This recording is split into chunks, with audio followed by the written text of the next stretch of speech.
एकलव्य के 7 रहस्य। एक राजपुत्र थे।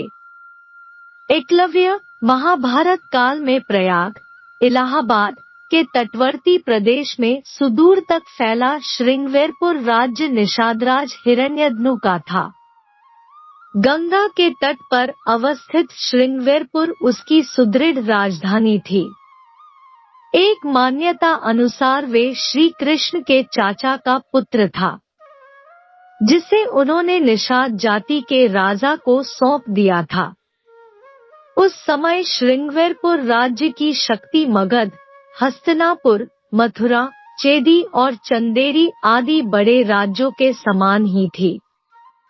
निषादराज हिरण्यधनु और उनके सेनापति गिरिबीर की वीरता विख्यात थी। राजा राज्य का संचालन अमात्य, मंत्री परिषद की सहायता से करता था। द्रोण भक्त एकलव्य निषादराज हिरण्यधनु के पुत्र थे। उनकी माता का नाम रानी सुलेखा था। उल्लेखनीय है कि निषाद नामक एक जाति आज भी भारत में निवास करती है। एकलव्य न तो भील थे और न ही आदिवासी, वे निषाद जाति के थे। इस बात का खुलासा होगा अगले पन्नों पर। गौरतलब है कि महाभारत लिखने वाले वेद व्यास किसी ब्राह्मण क्षत्रिय जाति से नहीं थे। वे भी निषाद जाति से थे, जिसे आजकल सबसे पिछड़ा वर्ग का माना जाता है। महाभारत के आदि पर्व में एकलव्य की कथा आती है। धृतराष्ट्र, पांडु और विदुर की दादी सत्यवती एक निषाद कन्या ही थी। सत्यवती के पुत्र विचित्रवीर्य की पत्नियों ने वेदव्यास के नियोग से 2 पुत्रों को जन्म दिया और तीसरा पुत्र दासी का था।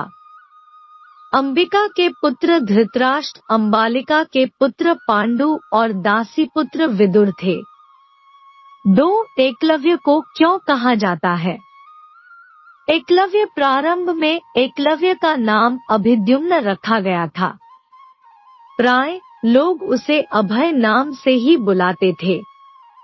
5 वर्ष की आयु में एकलव्य की शिक्षा की व्यवस्था कुलीय गुरुकुल में की गई। यह ऐसा गुरुकुल था जहां सभी जाति और समाज के उच्च वर्ग के लोग पढ़ते थे। एकलव्य का जिस तरह चित्रण किया जाता है, वह उस तरह के नहीं थे। वे एक राजपुत्र थे और उनके पिता की कौरवों के राज्य में प्रतिष्ठा थी। बालपन से ही अस्त्र शस्त्र विद्या में बालक की लय, लगन और एकनिष्ठता को देखते हुए गुरु ने बालक का नाम एकलव्य रख दिया था। एकलव्य के युवा होने पर उसका विवाह हिरण्यधनु ने अपने एक निषाद मित्र की कन्या सुनीता से करा दिया। एक बार पुलक मुनि ने जब एकलव्य का आत्मविश्वास और धनुष बाण को सीखने की उसकी लगन को देखा तो उन्होंने उनके पिता निषादराज हिरण्यधनु से कहा कि उनका पुत्र बेहतरीन धनुर्धर बनने के काबिल है। इसे सही दीक्षा दिलवाने का प्रयास करना चाहिए। पुलक मुनि की बात से प्रभावित होकर राजा हिरण्यधनु अपने पुत्र एकलव्य को द्रोण जैसे महान गुरु के पास ले जाते हैं। 3 एकलव्य द्रोण संवाद। उस समय धनुर्विद्या में गुरु द्रोण की ख्याति थी। एकलव्य धनुर्विद्या की उच्च शिक्षा प्राप्त करना चाहता था। एकलव्य को अपनी लगन और निष्ठा पर पूर्ण विश्वास था। एकलव्य गुरु द्रोणाचार्य के पास आकर बोला, गुरुदेव, मुझे धनुर्विद्या सिखाने की कृपा करें।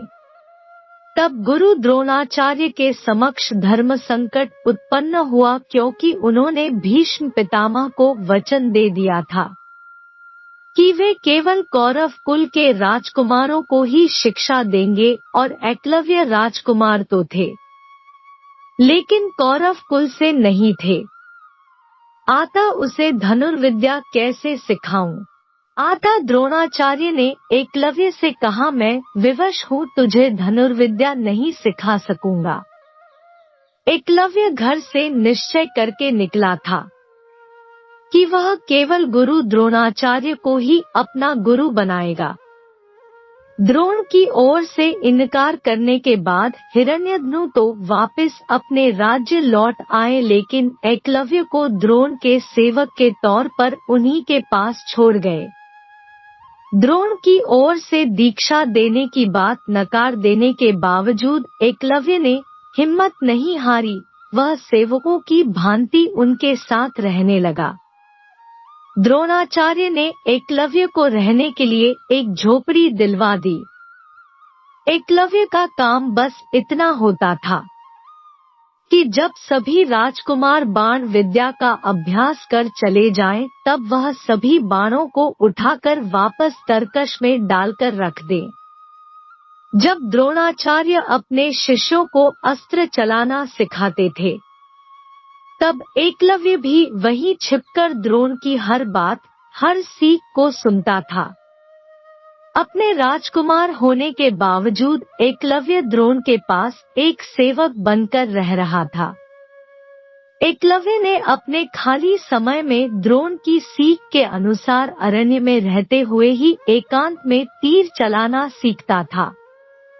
4. जब पता चला द्रोणाचार्य को एक दिन अभ्यास जल्दी समाप्त हो जाने के कारण कौरववंशी सभी राजकुमार समय से पहले ही लौट गए, ऐसे में एकलव्य को धनुष चलाने का एक अदद मौका मिल गया। लेकिन अफसोस, उनके अचूक निशाने को दुर्योधन ने देख लिया और द्रोणाचार्य को इस बात की जानकारी दी। द्रोणाचार्य ने एकलव्य को वहां से चले जाने को कहा। हताश निराश एकलव्य अपने महल की ओर रुक कर गया, लेकिन रास्ते में उसने सोचा कि वह घर जाकर क्या करेगा, इसलिए बीच में ही एक आदिवासी बस्ती में ठहर गया। उसने आदिवासी सरदार को अपना परिचय दिया और कहा कि वह यहाँ रहकर धनुष विद्या का अभ्यास करना चाहता है। सरदार ने प्रसन्नता पूर्वक एकलव्य को अनुमति दे दी। आदिवासियों या भीलों के बीच रहने के कारण एकलव्य को शिकारी या भील जाति का मान लिया गया। एकलव्य ने आदिवासियों के बीच रहकर वहां गुरु द्रोणाचार्य की मिट्टी की मूर्ति बनाई और मूर्ति की ओर एकटक देखकर ध्यान करके उसी से प्रेरणा लेकर वह धनुर्विद्या सीखने लगा। मन की एकाग्रता तथा गुरु भक्ति के कारण उसे उस मूर्ति से प्रेरणा मिलने लगी और वह धनुर्विद्या में बहुत आगे बढ़ गया। समय बीतता गया और कौरव वंश के अन्य बालकों, कौरव और पांडवों के साथ साथ एकलव्य भी युवा हो गया। द्रोणाचार्य ने बचपन में ही अर्जुन को यह वचन दिया था कि उससे बेहतर धनुर्धर इस ब्रह्मांड में दूसरा नहीं होगा। लेकिन एक दिन द्रोण और अर्जुन दोनों की ही यह गलतफहमी दूर हो गई जब उन्होंने एकलव्य को धनुष चलाते हुए देखा। 5 राजकुमारों का कुत्ता एक बार गुरु द्रोणाचार्य, पांडव एवं कौरव को लेकर धनुर्विद्या का प्रयोग करने अरण्य में आए। उनके साथ एक कुत्ता भी था जो थोड़ा आगे निकल गया।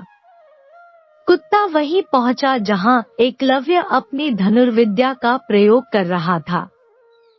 एकलव्य के खुले बाल एवं फटे कपड़े देखकर कुत्ता भौंकने लगा।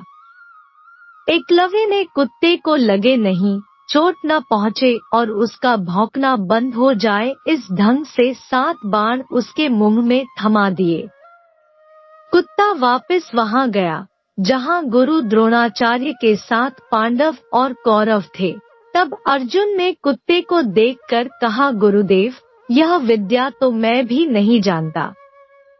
यह कैसे संभव हुआ? आपने तो कहा था कि मेरी बराबरी का दूसरा कोई धनुर्धारी नहीं होगा, किंतु ऐसी विद्या तो मुझे भी नहीं आती। द्रोणाचार्य ने आगे जाकर देखा तो वहां हिरण्यधनु का पुत्र गुरुभक्त एकलव्य था। द्रोणाचार्य ने पूछा, बेटा, यह विद्या कहाँ से सीखी तुमने? एकलव्य, गुरुदेव, आपकी ही कृपा से सीख रहा हूँ।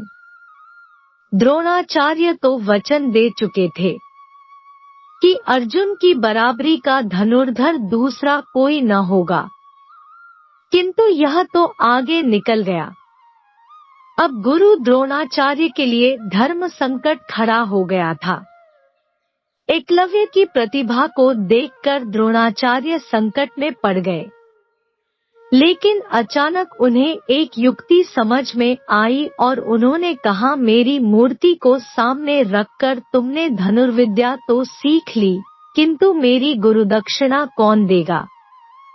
एकलव्य ने कहा, गुरुदेव, जो आप मांगे। द्रोणाचार्य ने कहा, तुम्हें मुझे दाएं हाथ का अंगूठा गुरुदक्षिणा में देना होगा। उन्होंने एकलव्य से गुरुदक्षिणा में उसके दाएं हाथ का अंगूठा इसलिए मांगा ताकि एकलव्य कभी धनुष चला ना पाए।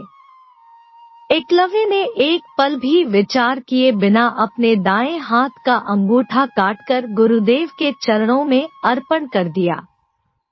धन्य है एकलव्य, जो गुरुमूर्ति से प्रेरणा पाकर धनुर्विद्या में सफल हुआ और गुरुदक्षिणा देकर दुनिया को अपने साहस, त्याग और समर्पण का परिचय दिया। आज भी ऐसे साहसी धनुर्धर एकलव्य को उसकी गुरुनिष्ठा और गुरुभक्ति के लिए याद किया जाता है। एकलव्य द्रोणाचार्य संवाद। द्रोणाचार्य, किसके शिष्य हो? एकलव्य, गुरु द्रोणाचार्य का।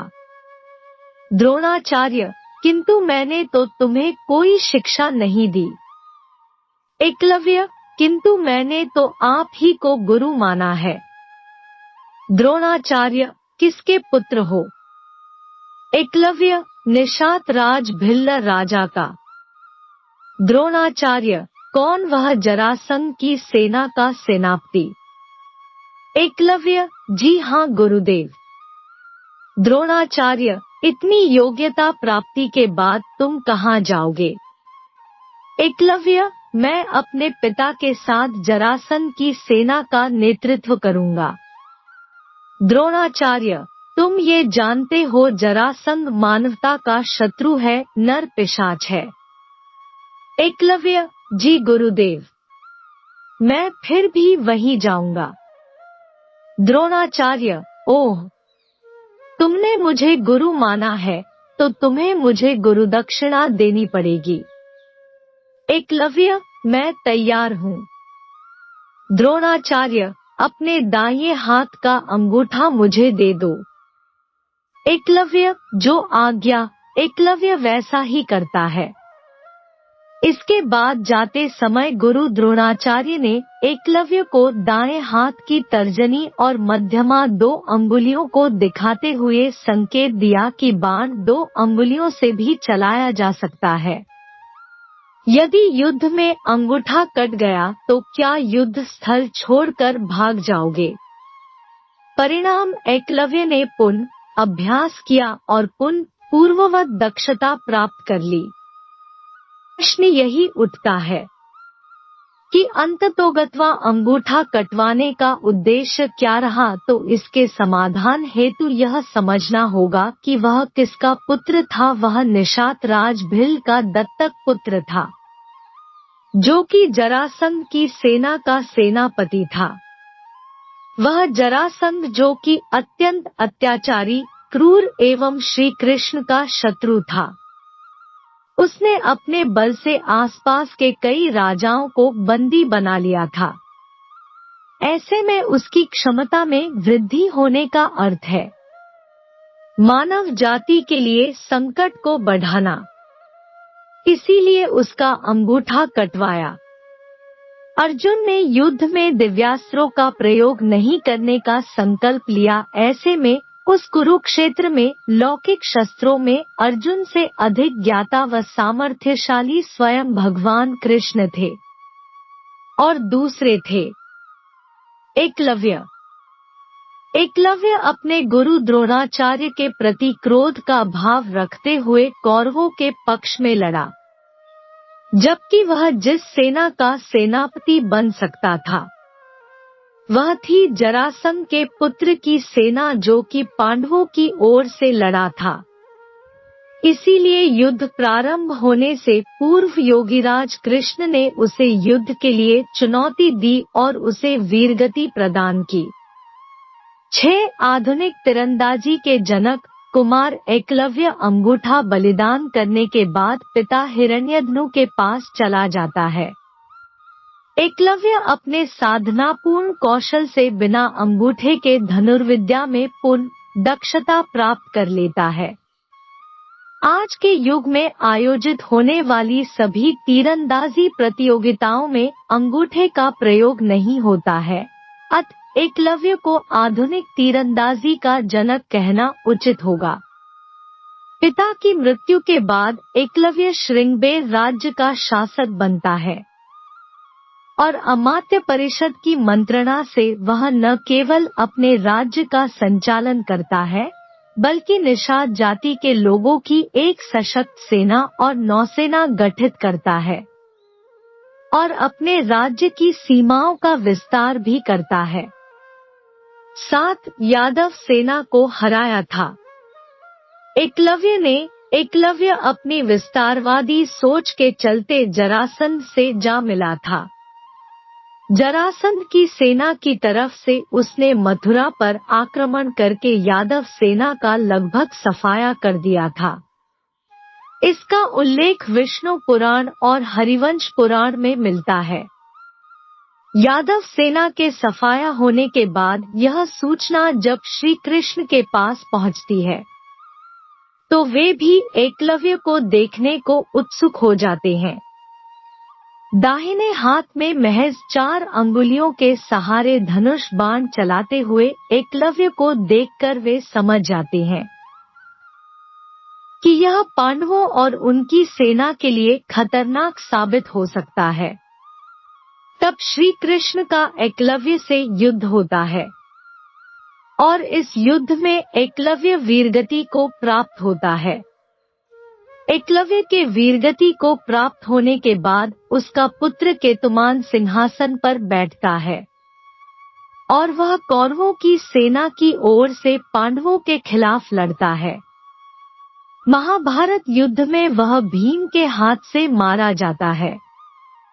दोस्तों, वीडियो पसंद आया हो तो वीडियो को लाइक और शेयर करें और ऐसे ही वीडियो देखने के लिए हमारे चैनल को जरूर से जरूर सब्सक्राइब कर ले। धन्यवाद।